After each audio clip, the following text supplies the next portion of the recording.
Hi friends, Mahabharata ఇతిహాసంలో గొప్ప గొప్ప వీరులతో పాటు ఎంతో అందమైన స్త్రీలు ఉన్నారు. అలాంటి అందమైన స్త్రీలలో సుభద్ర కూడా ఒకరు. శ్రీకృష్ణ బలరాముల చెల్లెలే సుభద్ర. సుభద్ర పాండవుల వంశాభివృద్ధికి కారకురాలు.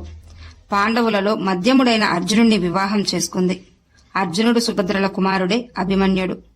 ఆ తర్వాత పాండవులకు కౌరవులకు మధ్య కురుక్షేత్ర యుద్ధం చోటు చేసుకుంది. యుద్ధం తర్వాత కొంతకాలానికి పాండవులు ద్రౌపదితో కలిసి మహాప్రస్థానంకు వెళ్లిపోయారు. మరి అర్జునుని భార్య అయిన సుభద్ర ఏమైంది? మహాభారతం తర్వాత ఎక్కడికెళ్లింది? సుభద్ర ఎలా మరణించింది? ఇలాంటి సందేహాలన్నింటికీ సమాధానాలు ఈ వీడియోలో తెలుసుకుందాం. వీడియో చూస్తున్న వారిలో ఎవరైనా శ్రీకృష్ణుని భక్తులు ఉన్నట్లయితే తప్పకుండా జై శ్రీకృష్ణ అని కామెంట్ చేయండి. అంతకంటే ముందు ఎవరైనా మన ఛానల్ ని ఫస్ట్ టైం చూస్తుంటే ప్లీజ్ సబ్స్క్రైబ్ చేసుకోండి. అలాగే ఈ వీడియోని తప్పకుండా లైక్ చేయండి. మీ ఒక్క లైక్ మాకెంతో సపోర్ట్ నిస్తుంది. పాండవులు శ్రీకృష్ణుని సహాయంతో ఇంద్రప్రస్థం నిర్మించుకున్న తర్వాత నారద మహర్షి అక్కడికి వస్తాడు. అన్నదమ్ముల మధ్య భవిష్యత్తులో ఎలాంటి గొడవలు ఇబ్బందులు రాకుండా ఉండాలంటే ద్రౌపది విషయంలో మీరేదైనా ఒక నియమ నిబంధనను పెట్టుకుంటే మీకు మంచిది అంటూ నారద మహర్షి పాండవులకు సలహా ఇస్తాడు. అప్పుడు పాండవులు వారి మధ్య ఒక నియమాన్ని పెట్టుకుంటారు. ద్రౌపది ఒక్కొక్కరి వద్ద ఒక్కొక్క సంవత్సరం ఉంటుంది. అలా ఉన్న సమయంలో మిగిలిన సోదరులెవ్వరూ అటువైపుగా రాకూడదన్న నియమాన్ని వారి మధ్య పెట్టుకుంటారు. అలా వారు సంతోషంగా జీవిస్తుంటారు. ఒకసారి గో సంరక్షణకై అర్జునుడు తప్పని పరిస్థితుల్లో తన ఆయుధాల కోసం ధర్మరాజు ద్రౌపది ఉంటున్న భవనం వైపుగా వెళ్లి ఆయుధాలు తెచ్చుకుంటాడు. అన్నదమ్ముల మధ్య పెట్టుకున్న నియమాన్ని ఉల్లంఘించడం వలన అర్జునుడు తీర్థయాత్రలకు వెళ్లాలని నిశ్చయించుకుంటాడు. అన్నదమ్ములెవరూ ఏమీ అనకపోయినప్పటికీ తనకు తానుగా ప్రాయశ్చిత్తంగా తీర్థయాత్రలకు వెళ్లడానికై నిర్ణయించుకుని బయలుదేరుతాడు అర్జునుడు. అలా తీర్థయాత్రలో భాగంగా గంగానదిలో స్నానం చేసి వస్తున్న అర్జునుణ్ణి ఉలూపి అనే నాగకన్య చూసి ఇష్టపడుతుంది. ఉలూపి అర్జునుణ్ణి వివాహం చేసుకోమని కోరుతుంది. మొదట నిరాకరించిన తర్వాత ఉలూపి ప్రేమను చూసి అర్జునుడు వివాహం చేసుకుంటాడు. కొంతకాలానికి అర్జునుడికి ఉలూపికి ఇరవన్ అనే శక్తివంతమైన కుమారుడు జన్మిస్తాడు. ఉలూపిని ఇరవన్ను నాగలోకంలోనే వదిలేసి అర్జునుడు తీర్థయాత్రలకు బయలుదేరి వెళ్లిపోతాడు. కొంతకాలానికి తీర్థయాత్రలో భాగంగా మణిపుర రాజ్యం చేరుతాడు అర్జునుడు. అర్జునుడు మణిపుర రాజ్యంలో మణిపుర యువరాణి అయిన చిత్రాంగద గురించి వింటాడు. ఆమె ఎంతో వీరత్వం కలది.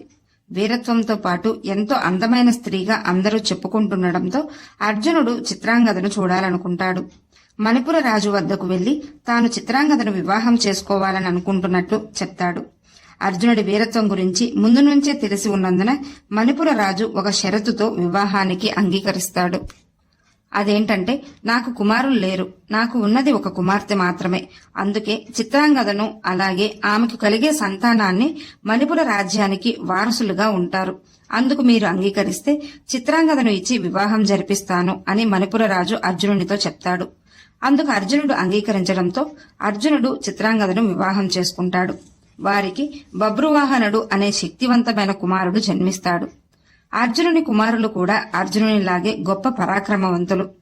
చిత్రాంగదను బభ్రువాహనుణ్ణి మణిపుర రాజ్యంలో వదిలి తీర్థయాత్రలకు బయలుదేరతాడు. తీర్థయాత్రలో భాగంగా చివరగా శ్రీకృష్ణుడు నివసించే ద్వారకకు వెళ్తాడు. రైవత పర్వతం వద్ద సుభద్రను చూసి ఇష్టపడతాడు అర్జునుడు. ముందుగా శ్రీకృష్ణుణ్ణి రైవత పర్వతం వద్ద కలిసి శ్రీకృష్ణుడితో తీర్థయాత్రల గురించి మాట్లాడతాడు. ఆ తర్వాత సుభద్రను అర్జునుడు ఇష్టపడుతున్నట్లు శ్రీకృష్ణుడు గ్రహిస్తాడు. అయినా శ్రీకృష్ణ భగవానునికి తెలియనిది అర్థం కానిది ఏముంటుంది. శ్రీకృష్ణుడు సుభద్ర అర్జునులను కలపడం కోసం అర్జునుణ్ణి సన్యాసి వేషం ధరించి ద్వారకకు రమ్మని చెప్తాడు. ఎందుకంటే యాదవులకు సన్యాసులంటే గౌరవం, భక్తి ఎక్కువగా ఉండేవి. అందులోనూ బలరామునికైతే సన్యాసులంటే ఎక్కువ గౌరవం. వారికి సకల సదుపాయాలు కల్పించి వారిని ఎంతో గౌరవించేవాడు. అందుకే అర్జునుణ్ణి సన్యాసి వేషం ధరించి ద్వారకకు వచ్చేలా చేస్తాడు శ్రీకృష్ణుడు. సన్యాసులను చూడగానే బలరాముడు ఎంతో సంతోషించి ఈ వర్షాకాలం అయ్యేంత వరకు ద్వారకలోనే ఉంటూ పూజలు చేసుకోమని సన్యాసి వేషంలో ఉన్న అర్జునుణ్ణి కోరతాడు. అందుకు అర్జునుడు అంగీకరిస్తాడు. సుభద్ర ఉంటున్న భవనంలో ఆ సన్యాసికి అన్ని ఏర్పాట్లు చేయిస్తాడు బలరాముడు. ఎందుకంటే ఎలాగో సన్యాసి కాబట్టి ఎలాంటి ఇబ్బంది ఉండదు. అలాగే ఈ 4 మాసాల పాటు సన్యాసికి సేవలు చేస్తే సుభద్రకు తొందరగా వివాహం జరిగి మంచి భర్త దొరుకుతాడన్నది బలరాముని ఉద్దేశం. అందుకే ఆ భవనంలోనే ఆ సన్యాసిని ఉంచాడు. అలా సుభద్ర ప్రతిరోజు ఆ సన్యాసికి సపర్యలు చేస్తూ బాగా సేవలందిస్తూ ఉండేది. కాని సుభద్రకు అర్జునుడిపై అభిమానం, అర్జునుడిని వివాహం చేసుకోవాలన్న ఆశ కూడా ఉండేది. అందుకే ఒకరోజు సుభద్ర సన్యాసి వద్దకు వెళ్లి, స్వామి, మీరు తీర్థయాత్ర నుండి వచ్చారు కదా, మీరేమైనా ఇంద్రప్రస్థ వైపు వెళ్లారా అని అడుగుతుంది.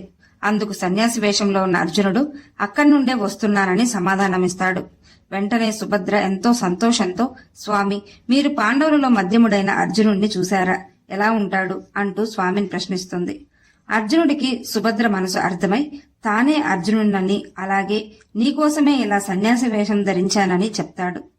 ఇప్పుడే వివాహం చేసుకుని ఇంద్రప్రస్థకు తీసుకెళ్లిపోతానని అర్జునుడు సుభద్రతో అంటాడు. కాని సుభద్ర అందుకు అంగీకరించదు. పెద్దల అంగీకారంతోనే వివాహం చేసుకుందామని అర్జునునికి చెప్తుంది. వెంటనే సుభద్ర తన అన్నయ్య శ్రీకృష్ణుని వద్దకు వెళ్లి విషయం చెప్పి వివాహం జరిపించమని కోరుతుంది. అలా వర్షాకాలం పూర్తయిపోతూ ఉంటుంది. సన్యాసి వేషంలో ఉన్న అర్జునుడు ద్వారక నుండి వెళ్లిపోవాల్సిన సమయం వస్తూ ఉంటుంది. సన్యాసులంటే ఎప్పుడూ తిరుగుతూ ఉంటారు, ఒకే చోట నిలబడరు. అది వారి ధర్మం. తిరుగుతూ పూజలు చేసుకుంటూ ఉంటారు. కాని వర్షాకాలంలో మాత్రం ఒకే చోట ఉండి పూజలు చేసుకుంటారు.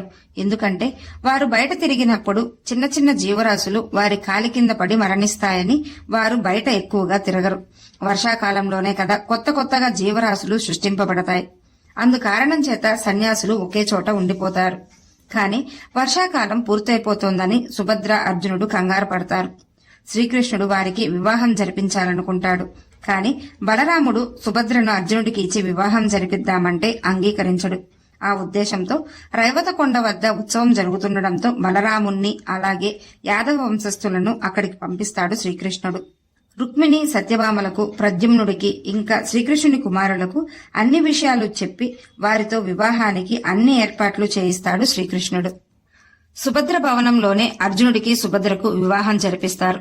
ఆ తర్వాత అందరూ రైవతకొండ వద్ద ఉత్సవానికి వెళ్లిపోతారు. శ్రీకృష్ణుడు ప్రత్యేక రథాన్ని ఏర్పాటు చేసి అర్జునుడికి సుభద్రను తీసుకుని ఇంద్రప్రస్థకు వెళ్లమని చెప్తాడు. అలా సుభద్రను తీసుకుని వెళ్తున్న క్రమంలో కొంతమంది యాదవులు చూస్తారు. అర్జునుడు సుభద్రను ఎత్తుకెళ్లిపోతున్నట్లు బలరామునికి చెప్తారు. బలరాముడు వెంటనే అర్జునునిపై యుద్ధానికి సిద్ధమవుతాడు.